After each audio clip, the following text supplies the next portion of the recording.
Hey everyone, Dr. Laura Hill here, going live and happy to be alive. Hopefully you are too. We are bringing a video that's kind of part two of a series, but if you didn't see the first part, don't worry, you're going to get lots of really valuable information. I'll refer you back to that other one that was about your energy state. You can look that up in the video section on our Facebook page and find that one too. But this one is really about one of the strategies that a lot of people don't even know about. It's one of the quickest ways that you can instantly transform your energy state, but you have to know yourself in order to do it. And we're going to discuss that. We're going to do a little self-assessment today about how to really understand yourself and how you best energize yourself. Everyone has sort of their own unique constitution. There's no blanket thing that works best for everyone, but actually knowing what works best for you is a great way of instantaneously shifting it. So last week we talked about the concept of energy poor, energy neutral, and energy rich, and even energy super rich. And just recognizing that there's a difference between those different states is the first step to being able to actually make a difference and shift and transform those for yourself. So would you rather be energy poor, energy neutral, or energy rich or super rich? I know that I would want to be energy super rich most of the time. We can't be there all the time, and most of us live at energy neutral most of the time when we're just kind of doing our best to maintain things staying good, right? And that's an okay thing. But we want to be able to at will live at the upper end of energy neutral and really be able to pop into energy rich and energy super rich so that we can make a difference in our world, make a difference in our community, make a difference in our own lives, and really live the lives that we want to be living right now, right here, right now. Yes, even amidst this coronavirus situation, even amidst all the craziness that's going on in the world, being able to live and serve and be our best and experience our best life is essential always. So being able to be a part of that. Please comment, give a like, let me know you're on here and listening and watching and where you're watching from. I would love to hear from you. So, by the way, if you want to spend time with other people who are living their best life, being, focusing on committing to continuing to optimize their wellness, their energy state, surrounding themselves with other people who are doing the same during this time and beyond, check out and join the community page at the Optimizing Wellness Duluth community page.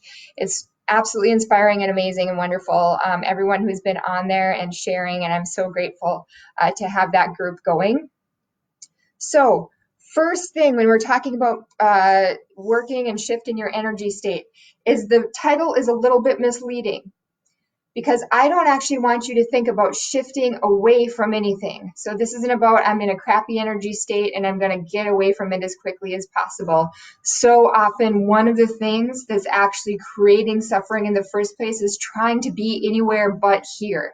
So first, starting with be where you are. Connect first with what is, and that's going to be the most important jumping point that you can set off from in the first place. So really, I absolutely love and thrive on this idea of you are perfect. You are already perfect. You were created perfect. You are perfect in this moment. Whatever situation you are in has perfection in it. There's a universal intelligence. There's innate intelligence that's within you. There's always that perfection within you. Even when situations are difficult or challenging, there can be opportunities within those situations. So Donald Epstein, one of my mentors and the man who really put together a lot of these concepts, oftentimes says there's two things that you can have complete control over at any time. One is where you put your attention, and the other one is the energy that you bring to it. So the first thing, if you're putting your attention on the news and that's just hacking your energy state, stop putting your attention on the news, for example, or at least just very minimally. Gather the news from very specific places to get the information that you need without, putting yourself in the frenzy that can create. So just an example. Also, the energy you bring to it. For example, when you watch that news and you see people suffering and it's freaking you out, you can bring that energy of freak out or negativity to it, or you can bring the energy of how can I help? How can I help all the people out there in the world that are suffering? What can I do to contribute? Whether it's to donate a little bit of money or a little bit of time or just post something inspiring, because so many people are really in a frenzy, are really hurting and suffering right now. Just be that light. So that's the energy you bring. That's your choice. But again, not starting from a place of judging of where I am is wrong, but to recognize that where you are is just where you are. And doing anything other than that, trying to judge whether or not you should be where you are, is just, as I like to say, is just arguing with reality. So the next thing that we're going to talk about is sort of that part about your specific orientation and how you can identify that for yourself. So remembering this isn't about getting away from where you are, but it's about energizing where you are and using and having the strategies and developing the strategies to energize where you are, how you are right now. The situation that's in right now, the you that you are showing up as in that moment. So the quickest way to begin to energize that just in and of itself is just being with. So accepting, acknowledging, and just simply being aware of what is right now in the moment. The second thing that you can look at that is where it starts to get individual from different people, between different people, is what we like to call your energetic orientation. Your energetic orientation.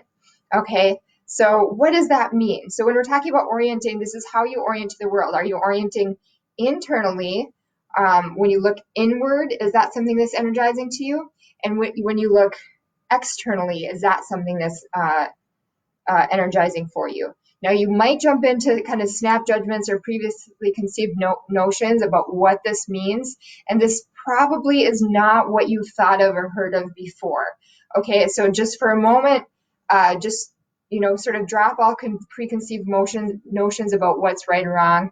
I believe that when you really know and understand this, some of the things that are sort of keywords in different spiritual practices or teachings or ways of being or sort of memes that are out there in our as far as mantras and how we should be in the world, they affect this, and we don't really apply our own energetic orientation towards them. So this is really valuable to know. For example, when I mean that, we talk about going inside and looking inside. Now, of course, that is always a really valuable thing, but if that's not something that is your place of energetic bounty, if that's not a place that you automatically get a lot of energy from, it can be really draining for you if you're not doing it in the right way. So it's not about not doing it, but it's about really recognizing that you need to be doing it in the right way for you. Okay, so energetic orientation, there's internal and there's external. And this is not, again, previously conceived notions, this is not introvert, extrovert. They maybe could share some qualities, but you could have an extrovert who has an internal orientation, and you can have an introvert who has an external orientation. So that's not what this is about. So there's a couple of things that we can talk about for you to best identify which one of these you are. All right. So for one, again, it's going to be when you go inside, you are most energized. For the other, it's going to be when you go out there, you are most energized. Since that's not always the easiest way to figure out, I'm going to give you some other strategies. Okay. And also realizing that some people are actually living opposite their orientation. So for example, for me, I have a very external orientation, but being, in spiritual practices and learning meditation and all these things, I was learning all these practices to go inside. And that was beautiful. It was spiritual, but it wasn't as energized for me as it could have been, as if I was going outside first before I went inside through those practices. So a lot of people have developed a mindset that going inside or outside is the way that is the best way to be, but they're really opposite of how they're most energized. So if you are someone who is internal, this is where you can do sort of a self-assessment. So just answer some of these questions for yourself. If you're someone who is internal, you may be really sentimental about the past. And I don't just mean sentimental in the sense that you like to collect old photos and look at them. Most of us like to do that. Or you can't get rid of stuff because you have a lot of sentiment and you just can't let it go. A lot of us do that. But when you look at the past, when you think about the past, you always sort of look at it with rose-colored glasses. You always remember the positive parts of it. And it's really easy to just kind of forget the negative parts. If this is you, you may have people in your life that always remember the negative parts, and you're like, why can't you just think about the good stuff? And that may be because they have more of an external orientation and you have more of an internal orientation. Okay, so on the flip side of that, if you have an external orientation, the past, you're just going to remember more of the painful parts of it. And even if you didn't have a particularly painful past, a lot of people are like, I didn't have a bad childhood. I don't have a lot of bad memories. But you still, when you think back to like maybe a conversation that you and your partner had, you tend to remember your bad feelings about it, even if it was a good conversation, for example. And this isn't negative. This is just the part of you when you're looking at the past. Tends to be drained a little bit more. So going back to internals. So if you're internal, another thing that's going to be really fueling for you is building slowly on the past. So looking at the past and just simply adding value to what you already know. So simply adding value to what you already know is just so energizing for you. If you think about doing something that you've never done before and going beyond and outside of anything that you've ever known before, that's just going to feel a little bit destabilizing for you, or a lot destabilizing. It's going to feel more draining for you to try to make a huge leap and think about something in a way you never had before. It's going to be much more energizing to say, okay, how can I take the history of what has already happened and build and grow on that? So if that's you, you probably are maybe an internal in your energetic orientation. And I'll explain what this means, why this matters, and how you can help use this for you in a minute.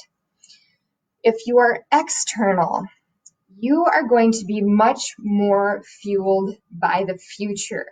So you're going to be someone who's always planning things way out there in the future. You may have a million different things that you want to do. And you may actually have an internal in your life who says, this is too much. I can't give you. You might have like a partner who says, I can't give you all of these things. Like there's no way that I could ever do all of this. But for you, what they don't know, if they're, an internal orientation, what they don't know is for you, it's just exciting to think about all the things. You don't have to actually do every single thing in the way that someone who is more internally oriented feels they must. You are excited just by the dreaming.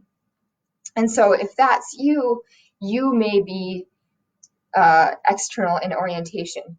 You also may, as I alluded to when we were talking about internal, you may be totally fueled by something that's totally different than anything you've ever known before. The way out there concepts, you can hear even just in the way that I'm talking about it, it's out there, right? When you say, oh, well, that's kind of out there as far as, a topic, that's something that you're really into just because it's out there. Because you're external and it's out there. It makes sense, right? So that's you as an external. You're going to really love things that are in the future, out there in the future. You're going to really love things that are out there in the way they are. And that might just be, it may be that you are always the forward thinker, even in your small area of expertise. It may be that you're always looking ahead or trying new things, or jumping into things that you've never done before, because that's exciting. That's fueling for you as an external. So these are just things to notice and take note of, so that when your energy drops, you have strategies to bring it back. And you may also be able to notice the things that you're doing this opposite your orientation that may actually be draining your energy. Now, again, that doesn't mean that for an external, you should never reflect on your past, or that you shouldn't take the small steps to get towards a goal. That you should just jump into it and ignore all of those. But realizing that for you to go out there and go way past anything you ever thought of before first, and then using that to inform your process, using that to energize and get excited about your process, and then bring that in and build along that process, that is a great strategy to use. So internals thinking about the past is being energizing and fueling and building and adding value to the past and to history. And externals thinking about going way out there and getting fueled there, and bringing their world, bringing that into their world to catch that up. Okay, so in the same way, just simply working these strategies in your head can automatically shift your state. So if you think about, you're in a state where you're thinking about the past a lot, you might notice, or if you notice your energy is dropping, you might think, wow, I've been thinking about the past a lot. I've been trying to live out of the past a lot. If you're external, that's not going to work for you. You are going to get drained out of over time. So just giving yourself an opportunity to skip forward, to reach out, to find something new. And it doesn't even mean you have to do anything different. You can just manipulate within your own mind these concepts so that you can use them for yourself and for your own benefit. In the same way, if you're internal and you're worrying about the future and thinking about all these things, especially right now, how could I even know how it's going to be after this whole situation that we're in is over, and worrying about how could I ever know? Noticing that in yourself and saying, what do I already know? Where am I right now? How can I look at the past and when the situation has happened before or one like it, and use that to give me information and to add value to that, to move forward in a way that's even better than I was already before. Okay, so we're going to keep this a fairly short Facebook Live today, just giving people those ideas and those information, that information to really work with and develop this. So your assignment for this video is to really play with this concept with yourself. It may be that right away you think, oh, I'm definitely that one thing, but actually it's the other. So play around with this a little bit. I'm going to give you one more way that you can tell for yourself and for someone else what that energetic orientation is. By the way, this can be one of the most healing and powerful things that you can do as a couple relationship, or for family members or even friends, is to recognize the other person's orientation. This can be so frustrating if you don't get your partner. If you have a different orientation, it can be so frustrating. So recognizing, oh, they're internal, I'm external, or oh, they're external, I'm internal, and they're just living from their orientation. This is just what fuels them. And then the cool thing is not only do you not have to feel bad about it because you think they're crazy, because why wouldn't they just do it your way, but you can actually use this as a tool to help energize them when maybe their energy is coming down. So you can ask them questions to get their mind in that place, or you can just notice. So one other thing that you can notice for yourself, as well as for the people around you, what their energetic orientation is. And I always like to caution people, don't make this like a super psychoanalytical process. This isn't about like, ooh, look at you, you're internal or external.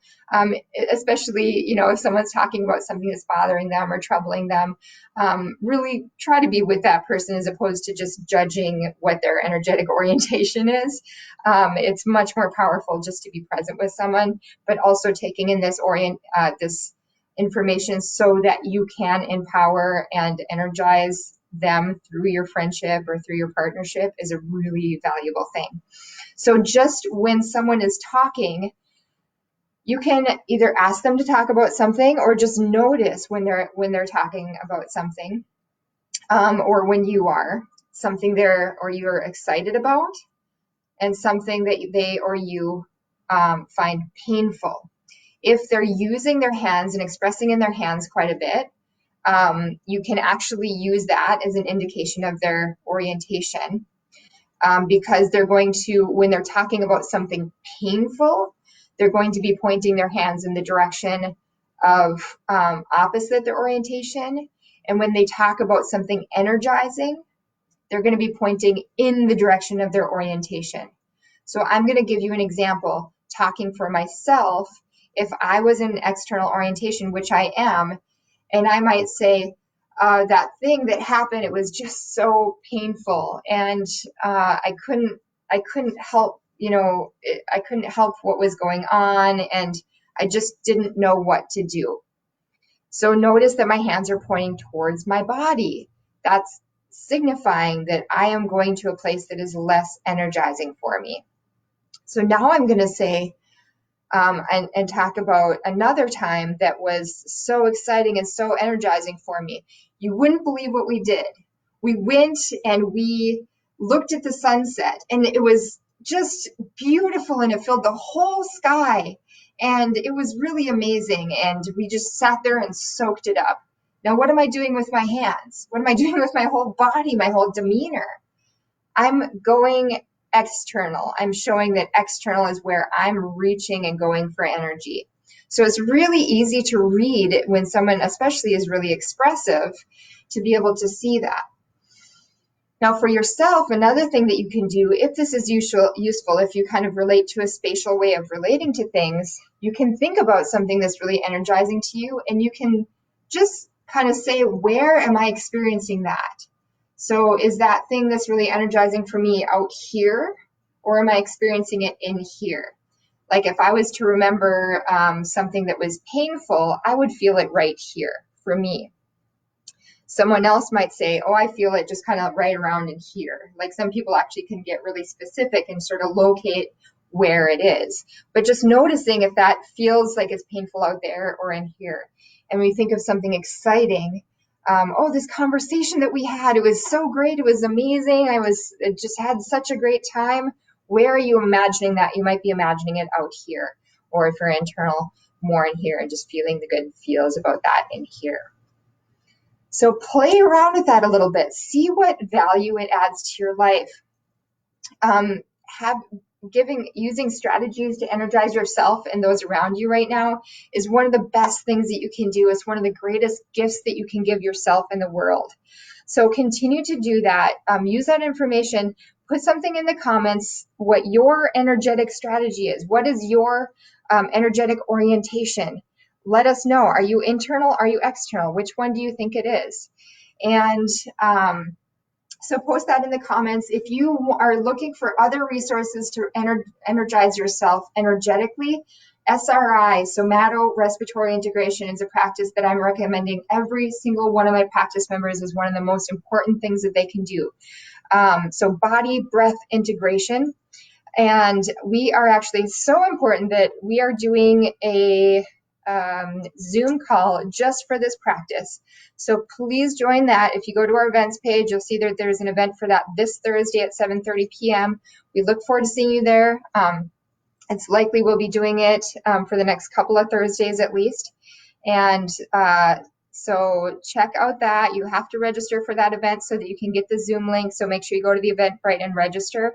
I'm so excited to be able to be here and support you. Please reach out to me if there's anything that we can do. We are doing virtual consultations. If you are looking for ways to energize yourself through your nervous system, through the work that we do, now is a great time to get on board with that, because we are going to be very busy coming up here very soon as we're ramping back up.